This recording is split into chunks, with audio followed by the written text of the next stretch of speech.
very important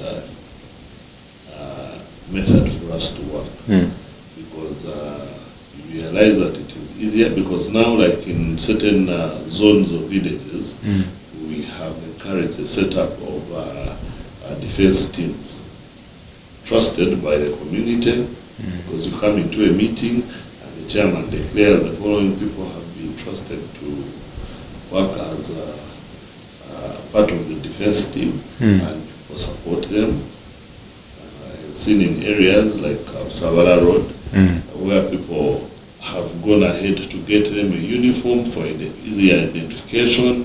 They have gone ahead to get them IDs, the gumboots, torches, even give them a small token for go and buy some soap for you, so that you encourage this team to have that spirit of saying, okay, let's work for the community. Okay. Though then it's not a payment, but it's more of a token of appreciation. So many of the communities are picking on and appreciating the method, though we still have a lot to do to make sure that we tell people that this is a good one. We need to embrace this. Okay. Yes, because the moment we embrace it, it is easier for us to penetrate through. Because the enemy will not have an easier way.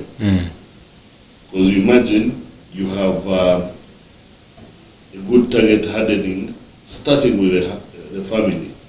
Then you have a security team at the 10 households. You have a defense team at the village level, or zone level. So meaning you've already enclosed. Because if every 10 household has its own security team, how many people do you have already? Power added into. Then now, we add on the experts, the police, and other sister agencies that work alongside us. It means we shall have gotten deeper. Wow. Now let's go back to the diversity and inclusion in community policing. What are some of the challenges that are mostly encountered in this regard when addressing it? Yes, like you say, diversity. Some people would want their beliefs to be beyond.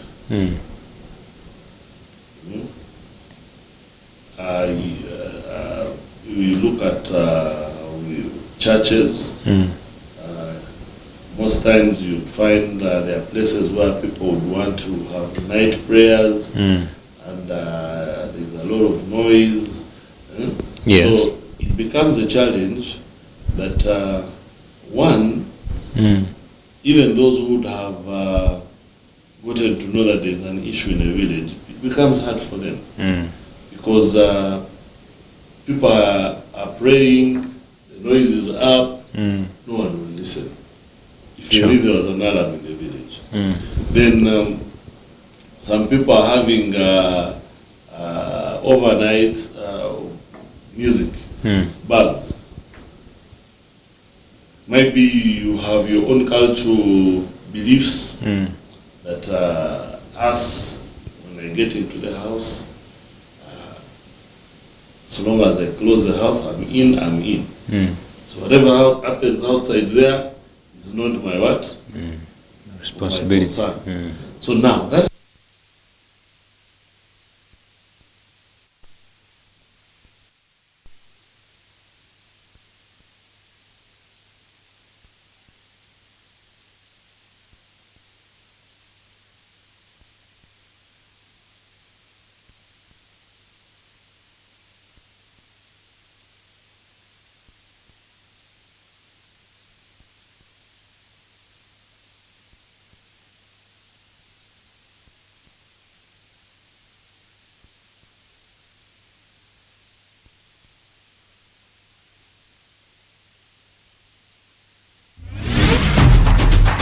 Issues at hand, powered by Protea Hotel by Marriott Entebbe. Comfort and luxury at its best.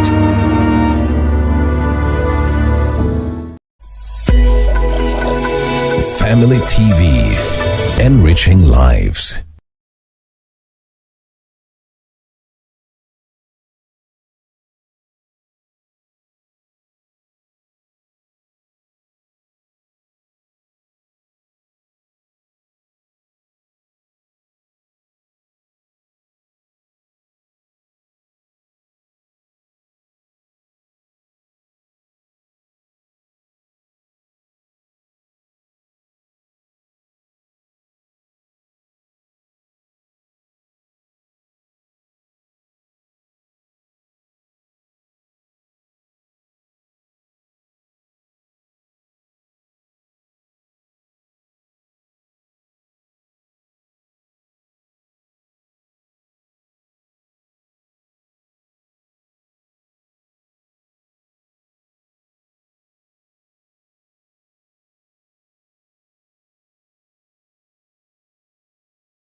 Family TV, enriching lives.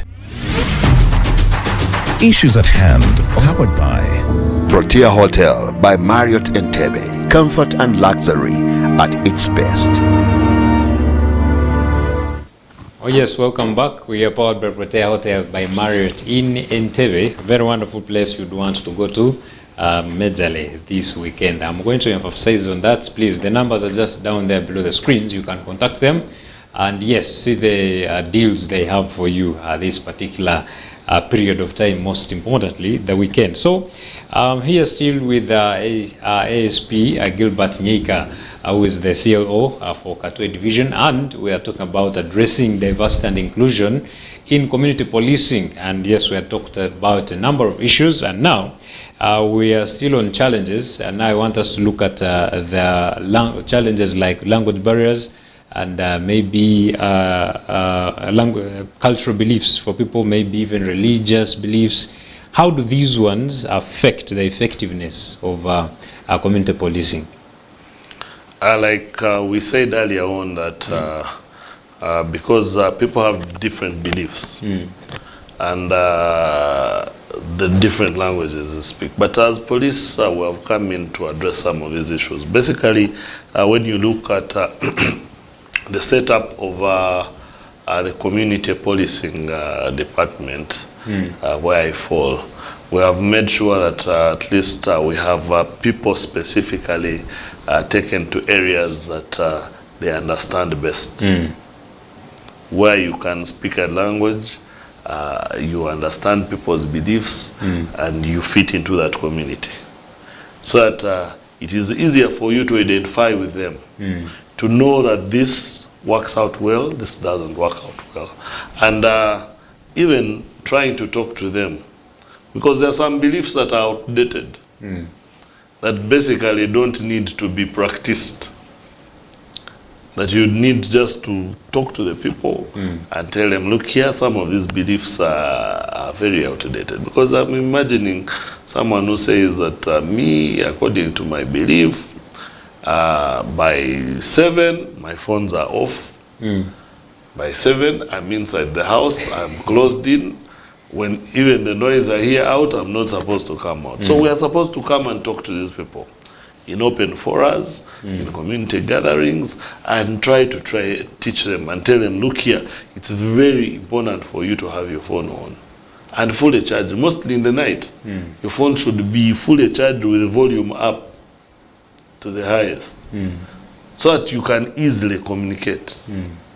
Then it comes back to even the other small beliefs that are there. Yes. Okay. Well, that is quite interesting. And then how have you maybe involved the marginalized communities? Yes, we have tried to do that through open forums. We have done engagements through different organizations, because you'd look at maybe the disabled, maybe the different types of groups of people. So there are open forums that we organize, where we go and do trainings, talk to them, then with the organizations that are basically dealing with these people. And we work hand in hand with them to make sure that we talk to them, they understand us, and we also pick feedback from them to make sure that at least we can implement some of these things. Okay. Yes, and do some trainings. Okay, interesting. So you had talked about the noise before we went for a break. The community, like some maybe night clubs are playing so loud music. How do these kind of late night movements also hinder community policing? Yes, it is important. You see, the night economy is good for us as a country, because there is money here and there, people are working. But somehow it is also an effect. Because you imagine in a community where people are playing loud music. Because many of them don't follow the procedures. They don't work within the procedures. Because there are laws set. Like basically when you go to noise pollution, you realize that NEMA itself sets up if it is what sound you should play in the night or during the day. And then even churches, the same. So it's a basic of people don't want following the law, but many times our people they ignore the law. Others intentionally or others are ignorant. But what we are doing, we're actually going out to sensitize. We are calling out onto these different groups of people. Sit with bar owners, talk to them. And when we are talking to them, we make sure that the enforcement agencies and those that are supposed, mostly like here in Kampala, KCCA, that are supposed to license them, are also available. So we tell them, look here, for you already have a license good of operating, but your bar is licensed to do this. Yes. And this is what you're supposed to be following. So good, you have a church and you have freedom for worship, but I would want you to follow this, ABCD. And so now, from there, we will ask these implementing agencies to come in and support us. Okay. But we still have night patrols here in Uganda. Yes, we do. A number of them. I think you'll always see, if you move in the night, you'll see we have, like us, away from the divisional setup of patrols from every police station. We have the 9-9 system. Yes. Yes, you must have been seeing these cars of ours, the 9-9. Yeah, they keep on moving. That's one way of patrol. Patrol can be both motorized and foot. So we have both the motorized, where you have people in the pickups, you have those on motorcycles. If you look at, I always see around CPS, when you go to Ponjani, come down here at the Entebbe lights, when you come to Katwa at the roundabout, those setups, you'll find these patrols stationed somewhere there for easy and quick response. Okay. Yes. Then let's talk about issues that have been happening here in Kampala. We have seen broad daylight robbery, and people just watch the person being robbed. They do not even come close to interfere or do anything. Someone is slapped, robbed, and people move on with their business. What is happening? Why isn't there a culture of, can I help? You see, unless this happens to you, that's when you realize that it's important for you to help out others. You see, here everyone has a culture. We're developing a culture that everyone for himself, God for us all, which is very dangerous. Because, like I said, we are all our brothers' keepers.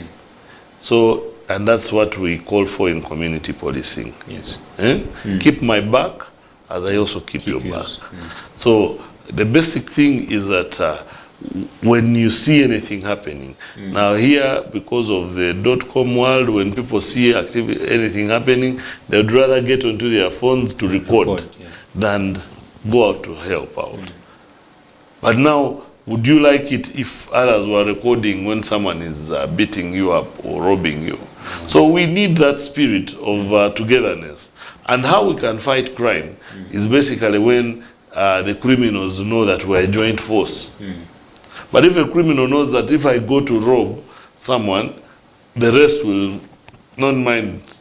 They will just mind their own business. Then they will keep doing it. But in a situation where they know that in such a community, if you went to rob, the whole community would gang against you. And the more likely thing would be you'd even end up losing life. No one will temper there. So it's about the community rethinking now and saying, no, look here. We are all one. Let's fight as a team. Because it's together that we can fight the enemy. But if we keep in a divided thing, me, I had gone to the market to buy my tomatoes, so whatever I see happening, even if they steal from a brother, I don't care as long as I take my tomatoes, then tomorrow they will also come for you. Yes. Where have we gone wrong? What could be the problem? Is it the people that are not taking information, or the information, the awareness being spread out is not enough? No, we have, I think, we have been taken over by the new development, the .com world. And everyone thinks nothing. Actually, where you come from, I think they say, Binkwatireki. Sure. That doesn't it's not my business as long as it doesn't touch me. So until we have we rethink and look at where we want this country to be, where we want us to be, and realize that teamwork is the best solution for all of us. Because you can never get anything without working together.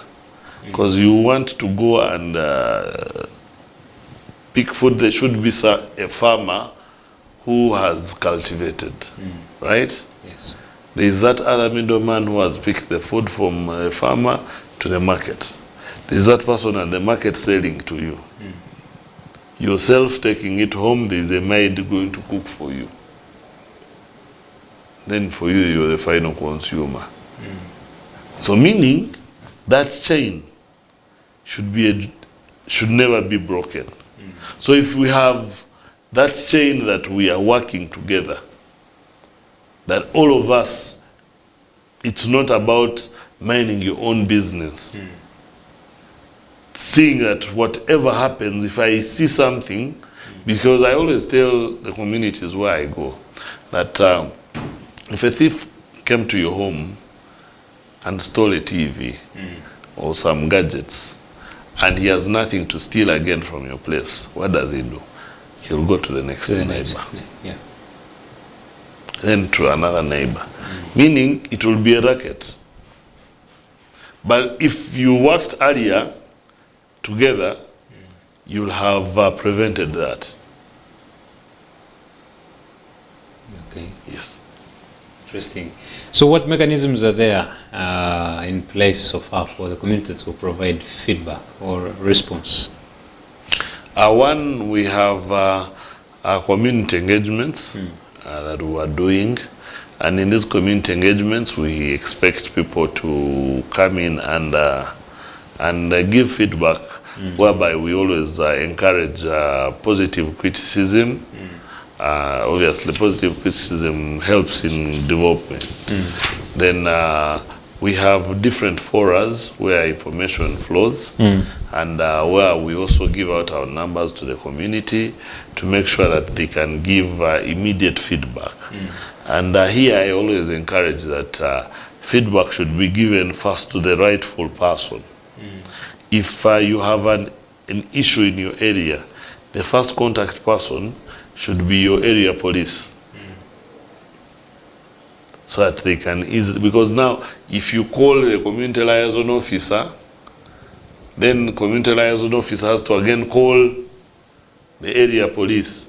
That time alone we are wasting. Or you first call chairman, or call defense calls chairman then calls OC. So by the time you are calling in that, you have wasted almost like 20 minutes. Yeah. And every minute you're wasting, an enemy is taking advantage.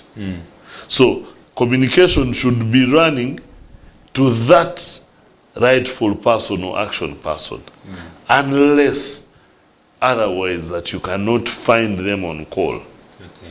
But we have given alternatives. Because at most of the police stations, we have toll-free numbers where someone will call and we communicate there. Okay. Yes. What are the long-term goals you are looking at as the force maybe to make sure that community policing is more effective? Yes, our long-term goals, obviously, we are moving with the .com world to make sure that we have even interfaces. We can have face-to-face interfaces, both online, because now we are also going digital to make sure that some meetings, you might not get people all the time that you will call for a village meeting and everyone will be there. They may not be, but we have sessions that we arrange online and basically to teach people, and people are embracing them. Okay. Then we have one-on-one visits, where we do visits. You come to an area and then you go to households per household. You find out, because most times you may not know why people are not attending to your village meetings, why people are acting the way they act. So, but when you have a one-on-one talk with them, you have a lot you'd pick, because there are those who will not want to even come and give information out in the public, maybe for safety. So, but we are looking at moving out, which we have started. You do one household, then engaging other stakeholders to make sure that we have our message fully packed together, and a message that is a joint message, and it is taken out to the public. So that someone picks on something and feels it.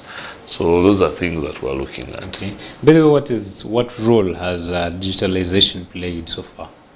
The developing technology, what role is it playing in community policy? No, it is actually good for us, because you'd see in most of the areas we have WhatsApp groups. These community WhatsApp groups. The local communities? Yes. Okay. And the community WhatsApp groups help us basically to share information. And though we discourage at times vital or sensitive information shared on such groups, because we could also have enemies on the same groups. But it helps us to understand what is happening here and there. Even when you have some information you'd want to give out to the people, it becomes easier.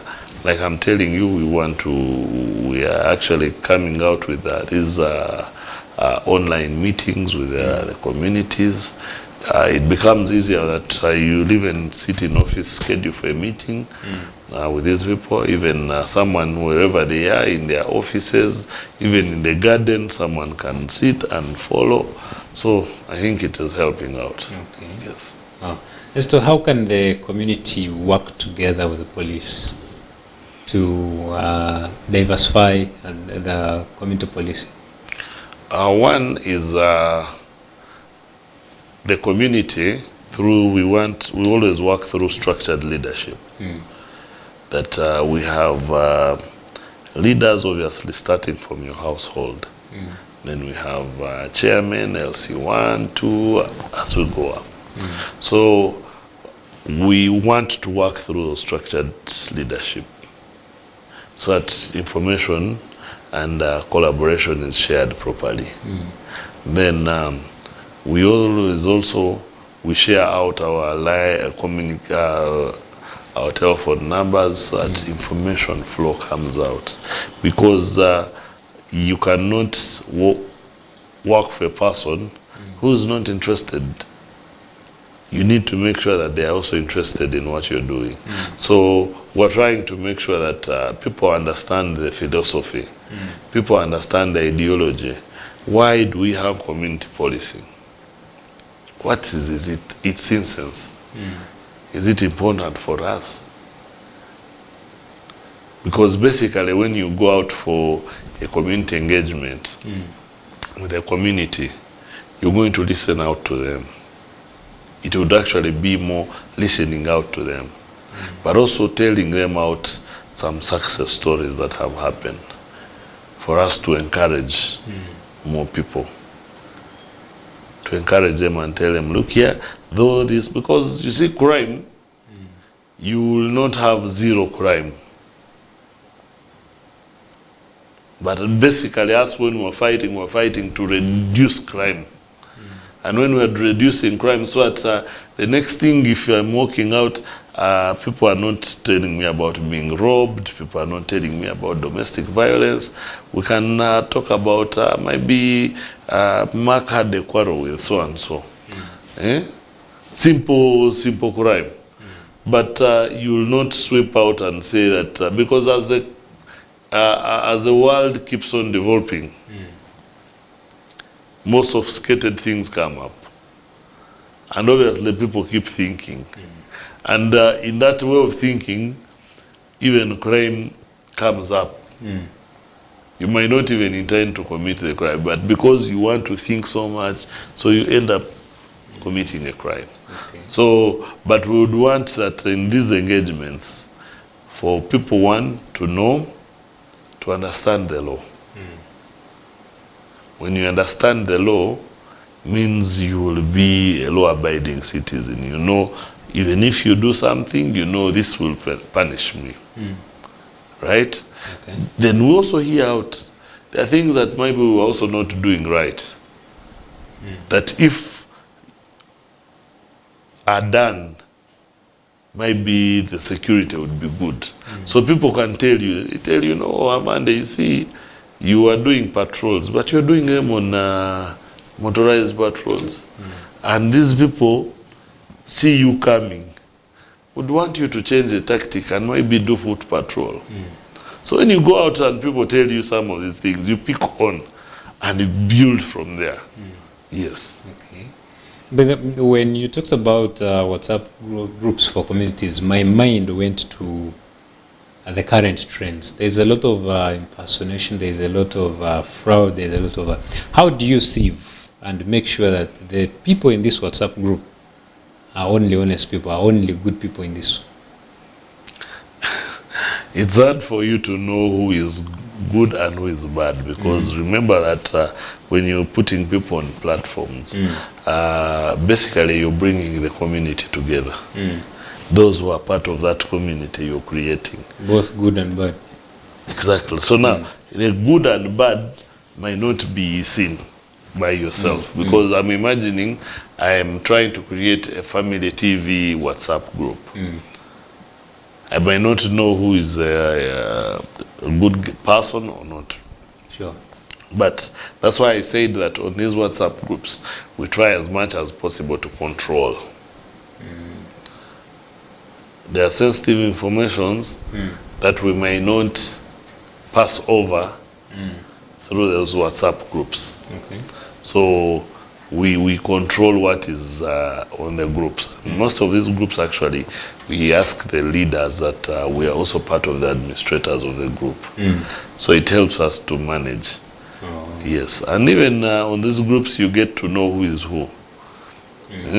Because if I see someone commenting, saying this, I find out. If someone is always negative, I need to also find out. Why is this person negative? I can have a one-on-one chat with them, and maybe you might find that there's things that they feel are not going right, and that's the negativity they have. Yes, so you come and talk to them. You have that one-on-one. So you'll find the feel, and then tomorrow you'll see a change discussion. Yes. Okay, so maybe as we wind up, because I see time has started slapping us hard, what do you expect out of the community? What kind of support do you expect from the local people in communities out there? One is being law-abiding citizens. The next one is communication, flow of communication. That we expect this community to always give feedback immediately, as in what happens.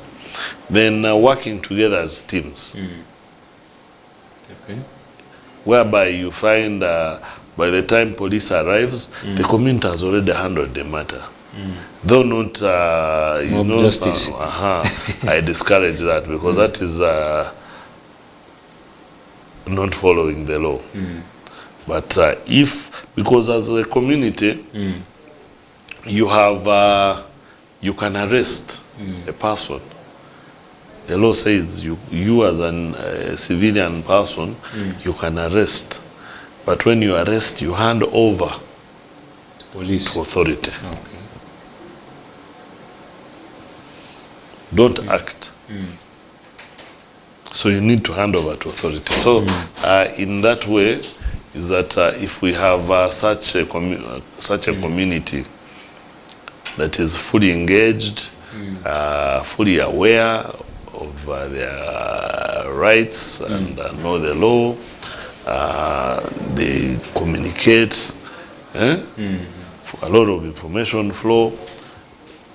Yes, and at times it's also prudent if you have an area police.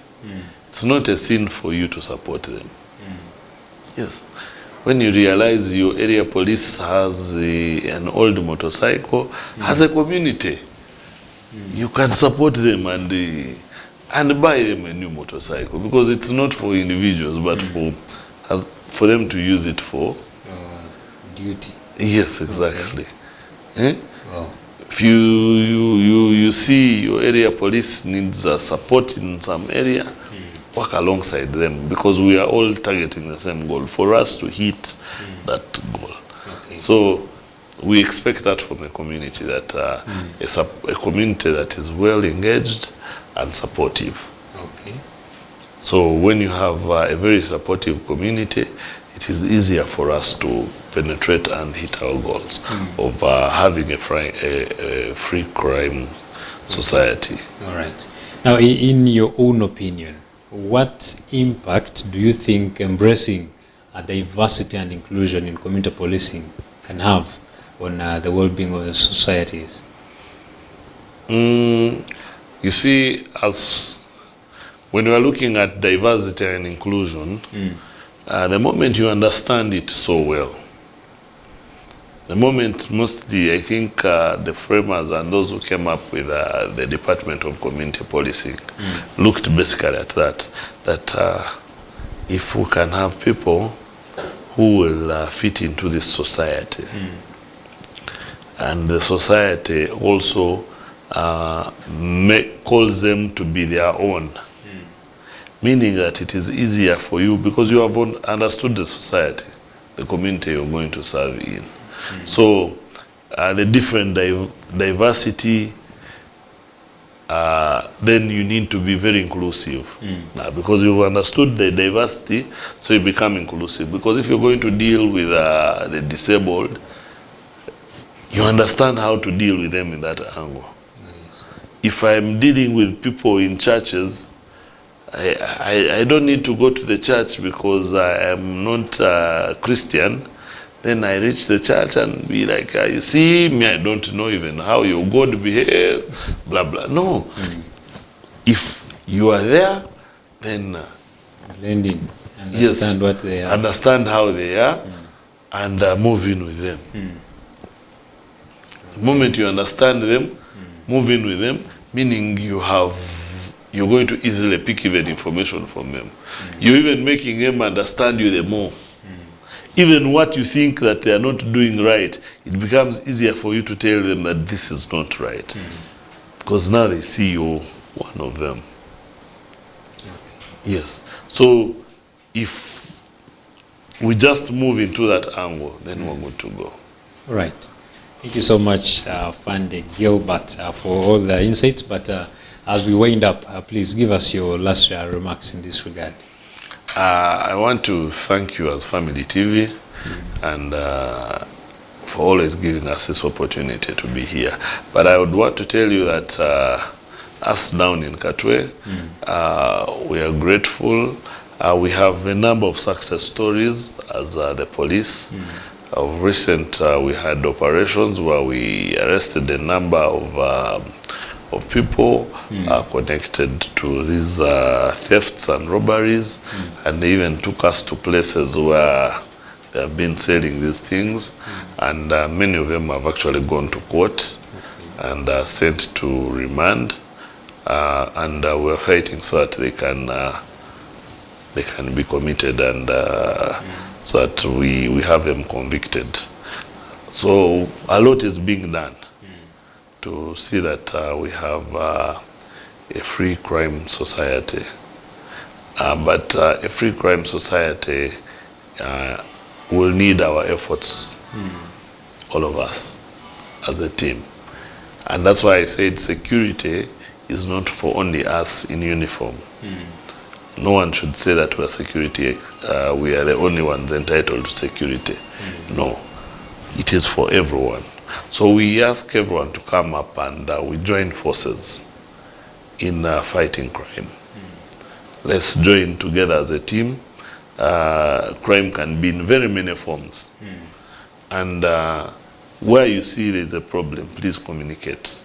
So I thank you, and even the leadership of the police, from the IGP up to down. I also encourage the men in uniform to keep moving. Let's give all our best to this country. Uganda is ours. Nice. So if you don't make Uganda better, then there's no other country you'll feel, because this is a place where you should feel comfortable. So let's serve this nation diligently, and then the prizes will come later.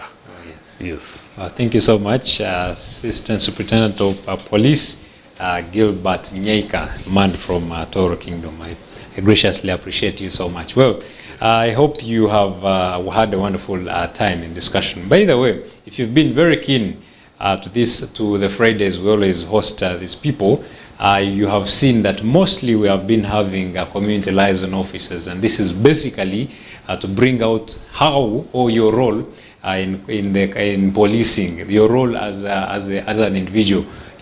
Everything starts with you. It is not a matter of I have to call police to help me out with this. It starts with you. Then later on, you can call the authorities to come in for the final touches. But everything else starts with you. So it is very, very important that we be part of community policing, or you being a police officer in your area. It is very, very important, though not the one in uniform. But if you want that as well, you can go ahead and achieve it. So I want to appreciate you, and also appreciate Protea Hotel by Marriott in Entebbe for always supporting this discussion. So please contact those numbers below. It is coming to a weekend. I know you always have wonderful times during the weekend. So Protea Hotel by Marriott in Entebbe will be a very perfect destination for you. So ladies and gentlemen, my name is Luke Majumba Alnight, and I want to wish you a lovely day ahead, but also a very lovely and responsible weekend. Issues at hand, powered by Protea Hotel by Marriott Entebbe. Comfort and luxury at its best. Family TV, enriching lives.